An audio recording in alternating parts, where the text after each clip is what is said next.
درس په دې کې پروت او دې حج کې یو حکمت هم دا دی چې د دې شیانو نه درس واخلو ښه دا یوازې عبادت هم نه دی ابراهیم او اسماعیل څه کړي وو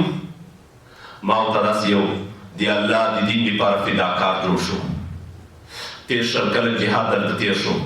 څومره پلانان داسې وو چې خپلو بچیانو ته اجازه دې کولی چې د الله د دین لپاره قرباني ورکړه په زرګونو پلانان داسې وو چې خپل بچیانو ته ښېراوې کړي نه یې پرېښودل البته داسې پلانان هم بیا وو چې د ابراهیم علیه السلام په نقشو قدم روان وو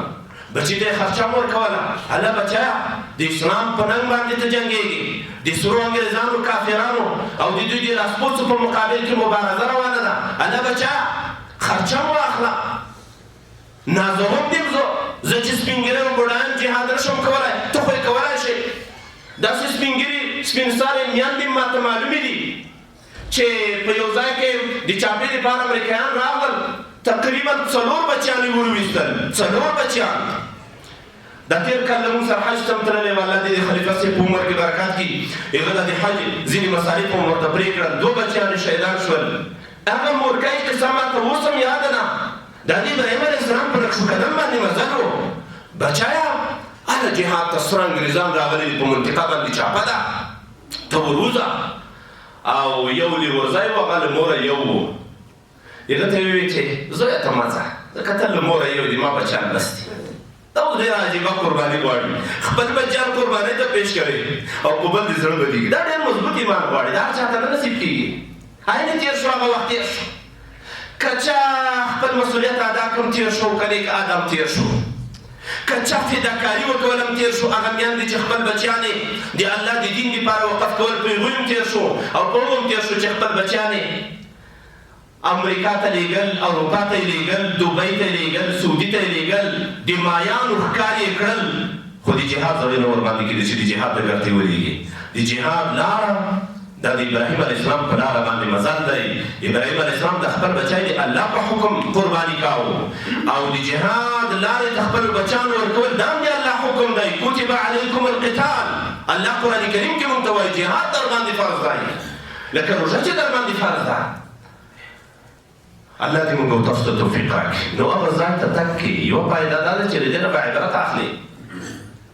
داسې به نه دی چې یوازې یوه ډانچه وه او لاړه او طوافونه یې وکړل بېرته راغی هغه عبدالرحمن بابا ډېر ښه شعر وي خو الله دې موږ تاسو په یوه خلکو کې رانولي وي چې د کعبې په بزرګۍ مې کې مې شک نشته داسې څه الفاظ وایي د کعبې په بزرګۍ کې مې شک نشته خو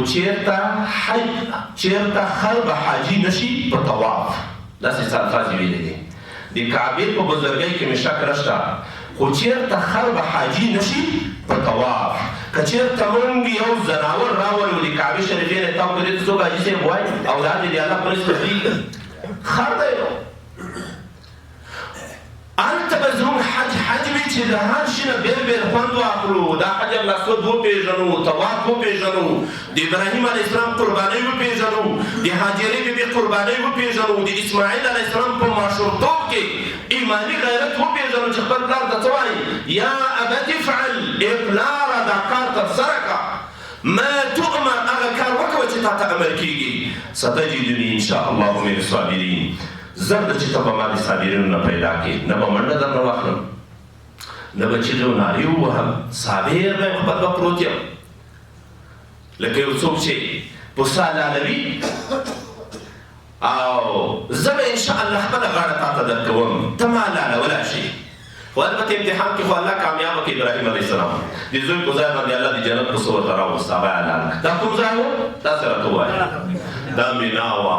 هغه مینا ته موږ او تاسو ورتلونکي یو چې د ابراهیم علیه السلام داسې لویه فداکاري پکې ده او قرآن کریم کې الله وایي واذ ابتلى ابراهیم ربه بکلمات فاتمهن